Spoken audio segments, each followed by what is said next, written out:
ಇವತ್ತಿನ ಎಕ್ಸ್ರೇ ಕಾರ್ಯಕ್ರಮದಲ್ಲಿ ಎಂದಿನಂತೆ 3 ವಿಶೇಷ ವಿಭಿನ್ನ ಸುದ್ದಿಗಳ ವಿಸ್ತೃತ ವಿವರಣೆಯನ್ನ ನಿಮ್ಮ ಮುಂದೆ ಇಡ್ತಾ ಹೋಗ್ತೀವಿ. ಮೊದಲ ಸುದ್ದಿ, ರನ್ಯಾ ರಾವ್ ಸುತ್ತ ಸುತ್ತಿಕೊಂಡಿರುವ ಚಿನ್ನ ಸ್ಮಗ್ಲಿಂಗ್ ಕೇಸ್.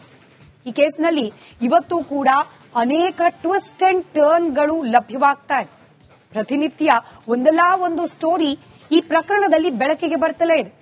ಈಕೆ ಇಂಟರ್ನ್ಯಾಷನಲ್ ಸ್ಮಗ್ಲಿಂಗ್ ರಾಕೆಟ್ ಸದಸ್ಯಳ ಅನ್ನೋ ಡೌಟ್ ಕೂಡ ಈಗ ತನಿಖೆಯನ್ನ ಕೈಗೆತ್ತಿಕೊಂಡಿರುವ ಡಿಆರ್ಐ ಹಾಗೆ ಸಿಬಿಐ ತಂಡಕ್ಕೆ ಬಂದಿದೆ.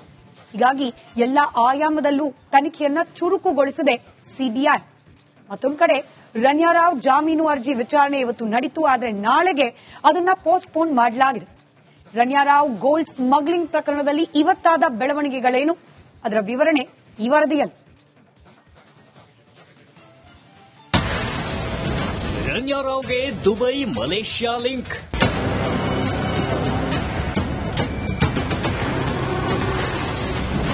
ಬಿಗ್ ಸ್ಮಗ್ಲಿಂಗ್ ರಾಕೆಟ್ನಲ್ಲಿ ರನ್ಯಾ ರಾವ್. ಗೋಲ್ಡ್ ಸ್ಮಗಲ್ ಕೇಸ್ನಲ್ಲಿ ಸಿಕ್ಕಿ ಹಾಕಿಕೊಂಡ ನಟಿ ರನ್ಯಾ ರಾವ್ ಕೇಸ್ಗೆ ದಿನಕ್ಕೊಂದು ಟ್ವಿಸ್ಟ್. ಡಿಆರ್ಐ ಕಸ್ಟಡಿ ಬಳಿಕ ಪರಪ್ಪನ ಅಗ್ರಹಾರ ಜೈಲಿನಲ್ಲಿ ನ್ಯಾಯಾಂಗ ಬಂಧನದಲ್ಲಿರೋ Ranya Rao mobile call list ಮೇಲೆ ಕಣ್ಣಾಡಿಸಿದ ಡಿಆರ್ಐ ಅಧಿಕಾರಿಗಳಿಗೆ ಸಿಕ್ಕಿದೆ ಬಿಗ್ ಕ್ಲೂ.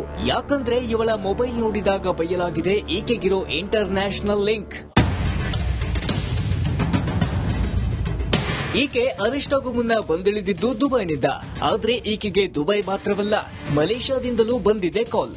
ಹಾಗೆ ಈಗಾಗಲೇ ನ್ಯಾಯಾಂಗ ಬಂಧನದಲ್ಲಿರೋ ಮತ್ತೊಬ್ಬ ಆರೋಪಿ ತರುಣ್ ರಾಜ್ ಹಾಗೂ ರನ್ಯಾ ರಾವ್ ದುಬೈನಲ್ಲಿ ಬೇರೆ ಸಿಮ್ ಯೂಸ್ ಮಾಡಿದ ಅಂಶವೂ ಬಹಿರಂಗವಾಗಿದೆ. ಇವೆಲ್ಲವನ್ನ ನೋಡಿದ್ರೆ ಇವರಿಬ್ಬರು ಇಂಟರ್ನ್ಯಾಷನಲ್ ಸ್ಮಗ್ಲಿಂಗ್ ರಾಕೆಟ್ನಲ್ಲಿ ಇಬ್ಬರು ಸಕ್ರಿಯರಾಗಿರೋ ಬಗ್ಗೆ ಸಿಕ್ಕಿದೆ proof.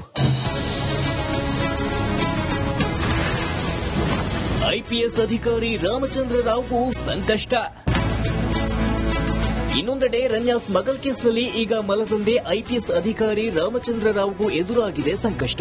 Bengaluru inter national ಏರ್ಪೋರ್ಟ್ನಲ್ಲಿ ರನ್ಯಾಗೆ protocol ಭದ್ರತೆ ಸಿಕ್ಕಿದೆಗೆ ಅಂತ ತನಿಖೆ ಕೈಗೆತ್ತಿಕೊಂಡ ಡಿಆರ್ಐಗೆ ಇಲ್ಲಿ ರಾಮಚಂದ್ರ ರಾವ್ ಪಾತ್ರ ಇರೋ ಬಗ್ಗೆಯೂ ಶಂಕೆ ಮೂಡಿದೆ. ಇದೆಲ್ಲದರ ನಡುವೆ ವಿಧಾನಸಭೆಯಲ್ಲಿ ಸಹ ರನ್ಯಾಗೆ ಸಿಕ್ಕ ಶಿಷ್ಟಾಚಾರದ ಬಗ್ಗೆ ಬಿಜೆಪಿ ಪ್ರಶ್ನೆ ಮಾಡಿದ ಬೆನ್ನಲ್ಲೇ ತನಿಖೆಗೆ ಆದೇಶಿಸಿದೆ ಸರ್ಕಾರ.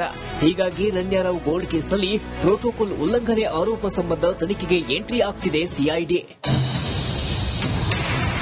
ಈಗಾಗಲೇ ರನ್ಯಾ ರಾವ್ ಗೋಲ್ಡ್ ಕಳ್ಳ ಸಾಗಾಣಿಕೆ ಸಂಬಂಧ ಡಿಆರ್ಐ ಸಿಬಿಐ ಎರಡೂ ಸಂಸ್ಥೆಗಳು ತನಿಖೆ ಕೈಗೆತ್ತಿಕೊಂಡಿರುವ ನಡುವೆಯೇ ಈಗ ಸಿಐಡಿ ಸಹ ವಿಚಾರಣೆ ನಡೆಸಲಿದೆ. ಹೀಗಾಗಿ ಈಗ ಸಂಶಯದ ನಳಿಕೆ ಐಪಿಎಸ್ ಅಧಿಕಾರಿ ರಾಮಚಂದ್ರ ರಾವ್ ಮೇಲೆಯೇ ಗುರಿ ಇಟ್ಟಂತಾಗಿದೆ. ಈ ಎಲ್ಲ ಕಾರಣಗಳಿಂದಾಗಿ ರನ್ಯಾ ರಾವ್ಗೆ ಶುರುವಾಗಿದೆ ಸಂಕಷ್ಟದ ಮೇಲೆ ಸಂಕಷ್ಟ. ಇದು ಈ ಸಲ ಒಮ್ಮೆ ಮಾತ್ರವೋ? ತಿಂಗಳುಗಳಿಂದ ಹೀಗೆ ಪ್ರೋಟೋಕಾಲ್ ಬಲದೊಂದಿಗೆ 16 ಸಲ ದುಬೈ ಪ್ರವಾಸ ಮಾಡಿರೋ ರನ್ಯಾ ಈಗಾಗಲೇ ಕೆಜಿಗಟ್ಟಲೆ ಚಿನ್ನ ಭಾರತಕ್ಕೆ ತಂದಿದ್ದಾಳಾ? ಈ ಎಲ್ಲದರ ಬಗ್ಗೆ ಸತ್ಯ ತನಿಖೆಯಿಂದ ಹೊರಬರಬೇಕಿದೆ.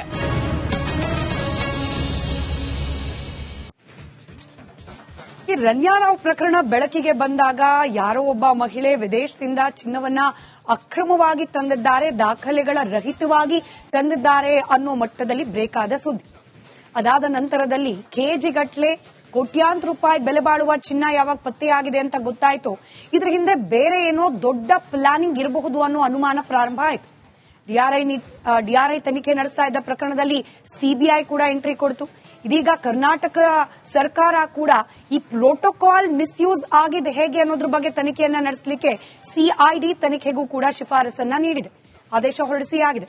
ಹೀಗಾಗಿ ಮೂರು ತನಿಖಾ ಸಂಸ್ಥೆಗಳು ಈ ಪ್ರಕರಣದ ತನಿಖೆಯನ್ನ ಕೈಗೆತ್ತಿಕೊಂಡಿರೋದ್ರಿಂದ ಬಹಳ ಬೇಗ ಅಥವಾ ಬಹಳ ಸುಲಭವಾಗಿ ಈ ಪ್ರಕರಣ ಮುಗಿದು ಹೋಗುತ್ತೆ ತನಿಖೆ ಅಂತ ಅಂತೂ ಲಕ್ಷಣಗಳು ಕಾಣ್ತಾ ಇಲ್ಲ. ಹಾಗಾಗಿ ಒಂದು ರೀತಿ ಸೀರಿಯಲ್ನಂತೆ ಸ್ಟ್ರೆಚ್ ಆಗ್ತಾ ಇದೆ ರನ್ಯಾ ರಾವ್ ಸ್ಮಗ್ಲಿಂಗ್ ಆರೋಪ ಪ್ರಕರಣ. ಹಾಗಂದ ಮಾತ್ರಕ್ಕೆ ಮೊನೋಟೋನಸ್ ಆಗ್ತಾ ಇದೆಯಾ ಏನಪ್ಪಾ, ದಿನ ಕೂಡ ಅದೇ ವಿಚಾರ ಅನ್ನೋ ರೀತಿಯಲ್ಲಿ ಇದೆಯಾ ಅಂದ್ರೆ ಖಡಾಖಂಡಿತವಾಗಿಯೂ ಇಲ್ಲ. ಪ್ರತಿದಿನ ಈ ಪ್ರಕರಣದಲ್ಲಿ ಹೊಸ ಲಿಂಕ್ಗಳು ಬೆಸೆದುಕೊಳ್ತಾ ಇದೆ, ಹೊಸ ವ್ಯಕ್ತಿಗಳ ಬಗ್ಗೆ ಅನುಮಾನ ಬರ್ಲಿಕ್ಕೆ ಶುರುವಾಗ್ತಾ ಇದೆ. ನೋಡಿ, ಕೇವಲ ಗೋಲ್ಡ್ ಸ್ಮಗ್ಲಿಂಗ್ ಅಂತ ಪ್ರಾರಂಭವಾದ ಪ್ರಕರಣ ಇದೀಗ ಪೊಲಿಟಿಕಲ್ ಲಿಂಕ್ ವರೆಗೂ ಕೂಡ ಎಕ್ಸ್ಟೆಂಡ್ ಆಗಿದೆ. ಇಬ್ಬರು ಸಚಿವರು, ಆ ಸಚಿವರ ಹೆಸರೇನು ಅದನ್ನು ಬಹಿರಂಗಪಡಿಸಬೇಕು, ಇದು ರಾಜಕೀಯ ಆರೋಪ ಪ್ರತ್ಯಾರೋಪಕ್ಕೂ ಕೂಡ ಕಾರಣವಾಗಿದೆ. ಹೀಗಾಗಿ ಈ ಪ್ರಕರಣ ದಿನೇ ಹೊಸ ಟ್ವಿಸ್ಟ್ ಗಳನ್ನ ಕೂಡ ಪಡೆದುಕೊಳ್ತಾ ಸಾಗ್ತಾ ಇದೆ. ರನ್ಯಾ ಹಾಗೆ ತರುಣ್ ಬೆಂಗಳೂರಿನ ಪ್ರತಿಷ್ಠಿತ ಹೋಟೆಲ್ ಚೈನ್ನ ಮಾಲೀಕರ ಮೊಮ್ಮಗ. ಈತನನ್ನ ಕೂಡ ಈ ಪ್ರಕರಣದಲ್ಲಿ ಅರೆಸ್ಟ್ ಮಾಡಲಾಗಿದೆ. ದುಬೈನಲ್ಲಿ ರನ್ಯಾ ಜೊತೆಯಲ್ಲಿ ಇದ್ರು, ಇವರಿಬ್ಬರಿಗೂ ಲಿಂಕ್ ಇದೆ ಅನ್ನೋ ಕಾರಣಕ್ಕೆ ಈತನನ್ನ ಕೂಡ ವಶಕ್ಕೆ ಪಡೆಯಲಾಗಿದೆ. ಇದೀಗ ತನಿಖೆ ಪ್ರಗತಿ ಕಂಡಂತೆಲ್ಲ ರನ್ಯಾ ಹಾಗೆ ತರುಣ್ ಇವರಿಬ್ಬರಿಗೂ ಇಂಟರ್ ನ್ಯಾಷನಲ್ ಲಿಂಕ್ ಇರಬಹುದಾ ಅನ್ನೋ ಅನುಮಾನ ಡಿಆರ್ಐ ಅಧಿಕಾರಿಗಳನ್ನ ಕಾಡ್ತಾ ಇದೆ. ಹಾಗಾಗಿ ಇದು ಕೇವಲ ಯಾರೋ ಒಬ್ಬ ವ್ಯಕ್ತಿ ಅಥವಾ ಒಬ್ಬ ವ್ಯಕ್ತಿಗೆ ಸಂಪರ್ಕ ಇರುವ ಕೆಲ ವ್ಯಕ್ತಿಗಳು ಇನ್ವಾಲ್ವ್ ಆಗಿ ಮಾಡಿರಬಹುದಾದ ಗೋಲ್ಡ್ ಸ್ಮಗ್ಲಿಂಗ್ ಅಲ್ಲ ಅನ್ನೋ ಆಯಾಮವೇ ದಿನೇ ದಿನೇ ಗಟ್ಟಿಯಾಗ್ತಾ ಇದೆ. ಇಂಟರ್ ನ್ಯಾಷನಲ್ ಸ್ಮಗ್ಲಿಂಗ್ ರಾಕೆಟ್ ಇದರಲ್ಲಿ ಇನ್ವಾಲ್ವ್ ಆಗಿರಬಹುದು ಅನ್ನೋ ಸಂಶಯ ಕೂಡ ಮೂಡ್ತಾ ಇದೆ. ದುಬೈ ಹಾಗೆ ಮಲೇಷಿಯಾ ಇಲ್ಲಿಂದಲೂ ಕೂಡ ರನ್ಯಾಗೆ ಕಾಲ್ ಬಂದಿರಬಹುದು ಅನ್ನೋ ಅನುಮಾನ ಇದೆ. ಕಾಲ್ ಲಾಗ್ಗಳನ್ನೆಲ್ಲ ಚೆಕ್ ಮಾಡ್ತಾ ಇದ್ದಾರೆ. ಆಕೆಯ ಮೊಬೈಲ್ ಅನ್ನ ಕಂಪ್ಲೀಟ್ ಆಗಿ ವಶಕ್ಕೆ ಪಡೆದು ತನಿಖೆಗೆ ಒಳಪಡಿಸಿದ್ದಾರೆ ಡಿಆರ್ಐ ಅಧಿಕಾರಿಗಳು. ವಿದೇಶಿ ಲಿಂಕ್ ಬಯಲು ಮಾಡ್ತಾ ಇದೆ ಈ ಕಾಲ್ ಲಿಸ್ಟ್. ಕೇವಲ ದುಬೈ ಮಾತ್ರ ಅಲ್ಲ, ದುಬೈನಿಂದ ಬೆಂಗಳೂರಿಗೆ ಚಿನ್ನ ತಂದು ಅನ್ನೋದು ಮಾತ್ರವಲ್ಲ, ಮಲೇಷಿಯಾಗೂ ಕೂಡ ಈ ಲಿಂಕ್ ಎಕ್ಸ್ಟೆಂಡ್ ಆಗಿರುವ ಸಾಧ್ಯತೆಗಳು ದಟ್ಟವಾಗ್ತಾ ಇದೆ. ವಿದೇಶ ಮಾತ್ರ ಅಲ್ಲ ರೀ, ನಮ್ ಲೋಕಲ್ ಸ್ಥಳಗಳಿಗೂ ಕೂಡ ಈ ವೆಬ್, ಈ ನೆಟ್ವರ್ಕ್ ಕನೆಕ್ಟ್ ಆಗ್ತಾ ಇದೆ. ಮುಧೋಳದಲ್ಲೂ ಕೂಡ ರನ್ಯಾ ರಾವ್ ಜಾಡು ಪತ್ತೆ ಆಗ್ತಾ ಇದೆ. ರನ್ಯಾಗೆ ಮುಧೋಳದ ಸಹಕಾರ ಬ್ಯಾಂಕ್ ಒಂದರ ಲಿಂಕ್ ಇದೆ. ರನ್ಯಾ ರಾವ್ ಖಾತೆಗೆ ಈ ಸಹಕಾರಿ ಬ್ಯಾಂಕ್ನಿಂದ ಭಾರೀ ಪ್ರಮಾಣದಲ್ಲಿ ಹಣ ರವಾನೆ ಆಗಿದೆ. 2022 ಏಪ್ರಿಲ್ 27, 28ರಂದು 10 ಲಕ್ಷ ರೂಪಾಯಿ ವರ್ಗಾವಣೆಯಾಗಿದೆ. ಎಲ್ಲಿಯ ರನ್ಯಾ, ಎಲ್ಲಿಯ ಮುಧೋಳದ ಸಹಕಾರ ಬ್ಯಾಂಕ್, ಹೇಗ್ ಕನೆಕ್ಷನ್, ಯಾರು ಕಳಿಸಿದ್ರು ಹಣವನ್ನ, ಯಾಕೆ ಕಳಿಸಿದ್ರು, ಇದೆಲ್ಲವೂ ಕೂಡ ಇದೀಗ ಉತ್ತರವನ್ನ ಕಂಡುಕೊಳ್ಬೇಕಾಗಿರೋ ಪ್ರಶ್ನೆಗಳಾಗಿ ಉಳಿದಿದೆ. ಇದೀಗ ಬ್ಯಾಂಕ್ ಖಾತೆಯನ್ನ ಕೂಡ ಜಾಲಾಡ್ತಿದ್ದಾರೆ ಡಿಆರ್ಐ ಅಧಿಕಾರಿಗಳು. ಹಣ ಟ್ರಾನ್ಸ್ಫರ್ ಹಿಂದೆ ಪ್ರಭಾವಿಗಳ ಕೈವಾಡ, ಸಂಪರ್ಕ ಇದ್ದಿರಬಹುದು ಅನ್ನೋ ಅನುಮಾನವೇ ಇಲ್ಲೂ ಕಾಡ್ತಾ ಇದೆ. ಸಹಕಾರ ಬ್ಯಾಂಕ್ ಲಿಂಕ್ ಬೆನ್ನಲ್ಲೇ ಸಿಬಿಐ ಕೂಡ ಪ್ರಕರಣದಲ್ಲಿ ಎಂಟ್ರಿಯನ್ನ ಕೊಟ್ಟಿದೆ. ನಿನ್ನೆ ಸಂಜೆ ಸುಮಾರು 4 ರಿಂದ 5 ಗಂಟೆ, 1 ಗಂಟೆಗಳ ಕಾಲ ರನ್ಯಾ ರಾವ್ ಅವರ ಬೆಂಗಳೂರಿನ ನಿವಾಸದಲ್ಲಿ ಸಿಬಿಐ ಅಧಿಕಾರಿಗಳು ಪರಿಶೀಲನೆಯನ್ನ ನಡೆಸಿದ್ದಾರೆ.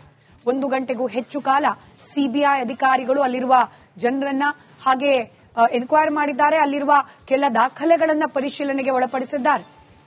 1 ಗಂಟೆಗಳ ಕಾಲ ದಾಖಲೆಗಳ ಪರಿಶೀಲನೆ ಹಾಗೆ ಆ ಸ್ಥಳದ ತಪಾಸಣೆಯಾದ ನಂತರದಲ್ಲಿ ವಾಪಸ್ ಹೋಗಿದೆ ಸಿಬಿಐ ಟೀಮ್.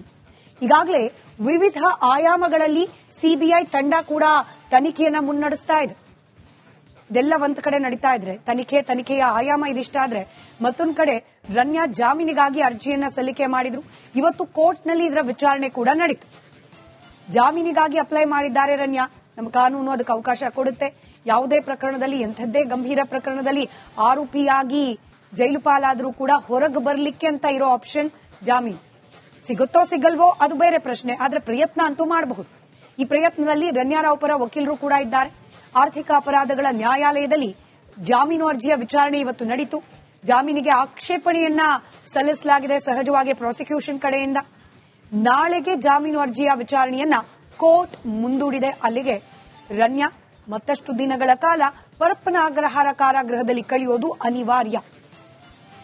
ತನಿಖೆಯ ಆಯಾಮ ಆಯಿತು, ಹಾಗೆ ಬೇಲ್ಗೆ ಪ್ರಯತ್ನ ಮಾಡ್ತಿರುವ ಆಯಾಮ ಆಯಿತು. ಇದೀಗ ಪೊಲಿಟಿಕಲ್ ಆಯಾಮ, ರಾಜಕೀಯ ಆಯಾಮ. ರನ್ಯಾ ಹಿಂದಿರೋ ಪ್ರಭಾವಿ ಸಚಿವರು ಯಾರು ಅನ್ನೋ ಪ್ರಶ್ನೆ ಕಲಾಪದ ಸಂದರ್ಭದಲ್ಲೂ ಕೂಡ ಪ್ರತಿಧ್ವನಿಸ್ತಾ ಇದೆ.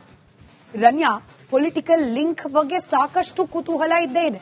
ಈಗಾಗಲೇ ಬಿಜೆಪಿ ಕಾಂಗ್ರೆಸ್ ಮಧ್ಯೆ ಕೆಸರೆರಚಾಟಕ್ಕೆ ಕಾರಣವಾಗ್ತಾ ಇದೆ ಗೋಲ್ಡ್ ಸ್ಮಗ್ಲಿಂಗ್ ಕೇಸ್. ರನ್ಯಾ ರಾವ್ಗೆ ಸಚಿವರೊಬ್ಬರಿಂದ ದುಬಾರಿ ಗಿಫ್ಟ್ ಅನ್ನ ಕೊಡಲಾಗಿದೆ ಅನ್ನೋ ಆರೋಪ. ನಿನ್ನೆ ಕೂಡ ನಾವು ಅದನ್ನು ತಿಳಿಸಿದ್ವಿ. 40 ಲಕ್ಷ ರೂಪಾಯಿ ಬೆಲೆ ಬಾಳುವ ಡೈಮಂಡ್ ನೆಕ್ಲೆಸ್ ಅನ್ನ ಕೊಟ್ಟಿದ್ರಂತೆ ಪ್ರಭಾವಿ ಸಚಿವ. ಹೀಗೊಂದು ಗುಸುಗುಸು ವಿಧಾನಸೌಧದ ಪಡಸಾಲೆಯಿಂದಲೇ ಕೇಳೋಕ್ ಸಿಗ್ತಾ ಇದೆ.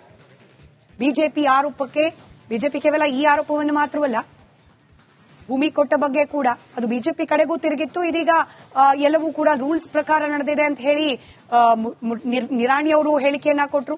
ಬಸವರಾಜ ಬೊಮ್ಮಾಯಿ ಅವರ ಸರ್ಕಾರದ ಅವಧಿಯಲ್ಲಿ ಭೂಮಿಯನ್ನ ಕೊಡಲಾಗಿತ್ತು ಅನ್ನೋ ಮಾಹಿತಿ ಬಂತು. ಅದಾದ ನಂತರದಲ್ಲಿ ಕೆಐಎಡಿಬಿ ಎಂಡಿ ಕಡೆಯಿಂದ ಒಂದು ಕ್ಲಾರಿಫಿಕೇಶನ್ ಬಂತು. ಹೌದು, ಮಂಜೂರಾಗಿದ್ ನಿಜ, ಆದ್ರೆ ಹಸ್ತಾಂತರ ಆಗಿರಲಿಲ್ಲ, ಆಕೆಯ ಕೈ ಸೇರಿರಲಿಲ್ಲ ಭೂಮಿ. ಯಾಕಂತಂದ್ರೆ ಹಣವನ್ನ ಆಕೆ ಕಟ್ಟಿರಲಿಲ್ಲ. ಪ್ರಭಾವಿಗಳ ಪಾತ್ರ ಇಲ್ಲಿ ಇದ್ರೂ ಕೂಡ ಆ ಪ್ರಭಾವ ತಕ್ಕ ಮಟ್ಟಿಗೆ ವರ್ಕ್ ಆಗಲಿಲ್ಲ. ದುಡ್ಡು ಕೊಡದೆ ಆ ಭೂಮಿ ಆಕೆ ಕೈ ಸೇರಲಿಲ್ಲ ಅನ್ನೋ ಹಂತಕ್ಕೆ ಬಂದಿತ್ತು ಆ 12 ಎಕರೆಯ ಕೆಐಎಡಿಬಿಯಿಂದ ಮಂಜೂರಾದ ಜಾಗದ ವಿಚಾರ. ಇದಕ್ಕೆ ನಿಂತಿಲ್ಲ ಬಿಜೆಪಿ. ಈ ಪ್ರಕರಣದಲ್ಲಿ ಇನ್ವಾಲ್ವ್ ಆಗಿರುವ ರನ್ಯಾ ಬೆನ್ನಿಗೆ ಬೆಂಗಾವಲಾಗಿ ನಿಂತಿರುವ ಆ ಪ್ರಭಾವಿಗಳು ಯಾರು ಅನ್ನೋದನ್ನ ಆಚೆ ಹಾಕಬೇಕು ಅಂತ ಹೇಳಿ ಕಾಂಗ್ರೆಸ್ ಪಕ್ಷದ ಮೇಲೆ, ಆಡಳಿತಾರೂಢ ಕಾಂಗ್ರೆಸ್ ಪಕ್ಷದ ಮೇಲೆ ಒತ್ತಡ ತರೋ ಪ್ರಯತ್ನವನ್ನ ಮಾಡ್ತಾರೆ. ಬಿಜೆಪಿಯ ಈ ಆರೋಪಕ್ಕೆ ಸಚಿವ ಪ್ರಿಯಾಂಕ್ ಖರ್ಗೆ ಕೆಂಡವಾಗಿದ್ದಾರೆ. ಯಾರಿದ್ದಾರೆ ಅಂತ ಹೇಳಿ ನಿಮಗೆ ಮಾಹಿತಿ ಬಂದಿದೆ? ಯಾವ ಸಚಿವರು? ಹೆಸರು ಹೇಳಿ ನೋಡೋಣ. ಗಾಳಿಯಲ್ಲಿ ಗುಂಡು ಹೊಡಿಬೇಡಿ, ಹೆಸರು ಹೇಳಿ, ಹೆಸರನ್ನ ಬಹಿರಂಗಪಡಿಸಿ ನಾವು ನಿಜವಾಗ್ಲೂ ಅವ್ರಿಗೆ ಹಾಗೆ ರನ್ಯಾರಾವ್ ಅವರಿಗೆ ಕನೆಕ್ಷನ್ ಇದೆಯಾ ಇಲ್ವಾ ಇದನ್ನ ನಾವು ತನಿಖೆ ಮಾಡ್ತೀವಿ ಅಂತ ಹೇಳಿ ಸಚಿವ ಖರ್ಗೆ ಸವಾಲ್ ಹಾಕಿದ್ದಾರೆ. ತನಿಖೆ ಬಳಿಕ ಸತ್ಯಾಂಶ ಬಯಲಾಗೆ ಆಗುತ್ತೆ. ಬಿಜೆಪಿ ಅವರು ಆರೋಪ ಮಾಡೋದನ್ನ ಬಿಡಬೇಕು ಅಂತ ಹೇಳಿ ಮತ್ತೋರ್ವ ಸಚಿವ ಜಮೀರ್ ಅಹಮದ್ ಖಾನ್ ಬಿಜೆಪಿಗೆ ತಿರುಗೇಟು ನೀಡಿದ್ದಾರೆ.